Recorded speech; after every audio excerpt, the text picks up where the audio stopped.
Now this is a look of pure joy at finally being able to prime and paint my she shed. This is my 16 by 26 shed. You've been following along from the very beginning, from when I first broke ground, and now we have drywall, as you saw in my last video, and it's time to prime this and paint it. So that's what I'm going to do in this video, and I'm going to share with you specifically what I liked about some of the tools that I used and what I didn't like. But before I could get started, I had to make sure that the walls were thoroughly cleaned. I did enlist my son. He helped for all of 5 minutes. But using this Swiffer duster was easy to just remove all the excess dust before the priming. Now, another thing that I wanted to do in this video with this project was to try different tools and see how it's going to work. This is a project I was doing all myself, and it can take a lot of time to do it, right? So this tool I happened to find in my closet somewhere. It was brand new. I'd never used it before. And I thought, let's try this. So it has this straw-like thing that goes onto the end of the bucket. And you literally just suck the paint up into the tube. And so as you're painting, you just twist it and it disperses the paint into the roller so that you can just keep rolling.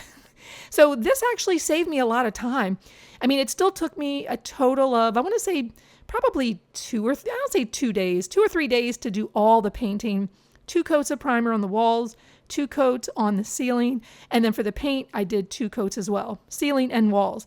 But because I didn't have to stop and reload over and over and over, it did save time. Now, sometimes I did switch back with the other just extension pole, a regular roller.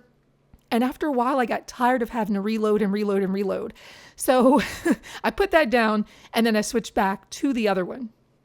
And I think that I would get through probably the whole wall or nearly the whole wall before I'd have to reload again. And to reload, all I had to do was attach it again to the little straw thing and then just turn the knob and it would suck the paint up into the tube. So it was pretty helpful. Now, the only thing that I didn't like about this tool is that if you pressed a little too hard, some of the excess paint would start leaving streaks. And sometimes you wouldn't really even realize that there were streaks until later when you came back and it dried and then you saw the streaks. So I would say if you're using really, any roller, but with this one in particular, if you are using a roller like this, a tool, try not to press too hard so that you don't leave streaks. And also have a really good light source, because when you have a good light, you can actually see where the mistakes are while it's wet. So you can fix that before it dries. Now, the drywallers did tell me when you're using flat paint, which I don't recommend, he doesn't recommend it either, but some people like the look of flat paint because it will hide any imperfections in your drywall, but it smudges really easily. So that's why I didn't want to use this in here. So I'm actually going to be using a satin, and even if you're using like an eggshell or a semi-gloss, the drywaller said definitely sand your primer first before you paint.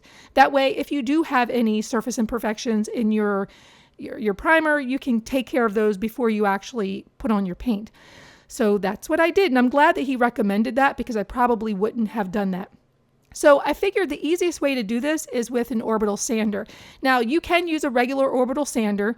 Well, in the past, I typically would use Ryobi.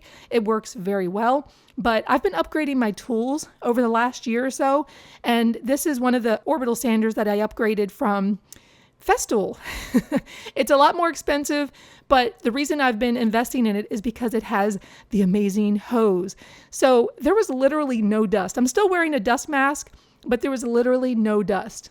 Now, if you're using a regular orbital sander, definitely wear the dust mask because it will look like a sandstorm inside of your room when you're sanding drywall. It is a mess. So I loved that I didn't have all of that floating around the air. And having a light on the drywall when I was sanding actually did really help me figure out where those spots were that needed a little bit of smoothing out. Remember, because some of those streaks. Now, I did use a ceiling paint for the ceiling, and this is more of a flat paint, but it does really well for ceilings, and so I used that paint for the ceiling. And then for the walls, I used, as I'd mentioned before, a satin paint. Now, I don't like to tape off around ceilings. I really don't. For me, I just always think a steady hand and an angled brush is the best way to go. Do you paint that way too? Or are you someone who has like tools and gadgets or tape or any special things that you do in order to make sure that you have nice clean lines. For me, a steady hand and an angled brush is the way to go. It sometimes seems like it makes it more difficult, but I feel like it's such a trustworthy way of painting. It works for me, and I do save time, I think, in my opinion. All right, so once all of, I didn't do all the ceiling and, where the wall meets the ceiling, but I did try to do that by hand, and then I went back and I filled in with the paint roller. Now, once that was done, I was going to paint the doors because I'm leaving the walls white so that it's nice and bright and airy in there, but I wanted some color, and I figured I loved abalone shell. And if you recall, last year I did an accent wall in my family room with this same color, and I loved how soft and pink it was, but it wasn't like an overwhelming color. So I decided I was going to paint the doors this color. But let me tell you about my doors. I don't know if you know this. If you've been following me on Instagram, you'll know that I have a leak at my shed door, actually both of the doors. And I just happened to discover it right after the drywall was done. I looked down at both corners and there was a freaking little puddle there. And it was so disheartening because it just wasn't there before. And now every time it rains, there's a leak there. So I've had Tough Shed come. They've done some caulking. It didn't really work. I don't think they did a good job of trying to caulk. So I did some caulking myself. You can see here where the damage is already occurring. And so I've already since clean this up a little bit, and I'm crossing my fingers. I'll keep you posted on that. But anyway, the abalone shell looked amazing. I wanted to keep the walls light and just add a little bit of, femininity into this room. I don't want it to look like a typical workshop. I want it to be pretty, and I want it to feel welcoming and not just like, hey, there's sawdust everywhere. Anyway, this is what needed to be done, and we got it done in probably about, I would say it was closer to 3 days. Total, I think I spent maybe about $150 on paint, and I had some left over. So I really didn't even spend that much.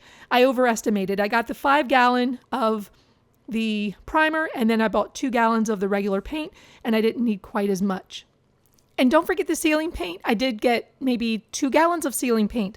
Now, if you've made it this far in the video, I have to tell you, you've got to stick around because in the next video that I'm publishing at the same time is the video of the window trim that you see behind me. That window behind me is just a 36 by 36 square. So it has no personality. It has no trim. So you'll see that in the next video. But this is what it looked like before. The walls were just drywall. There was no color on the doors. And when I was done with it, it looked fantastic. It just looks so bright in there. I love it. I absolutely love it. And with the color on the door, it's starting to get a little bit more personality. So come back for the next video. You can find it over there on the corner and find out how I did the window trim. And then we're going to have flooring coming up soon. All right, I'll see you next video.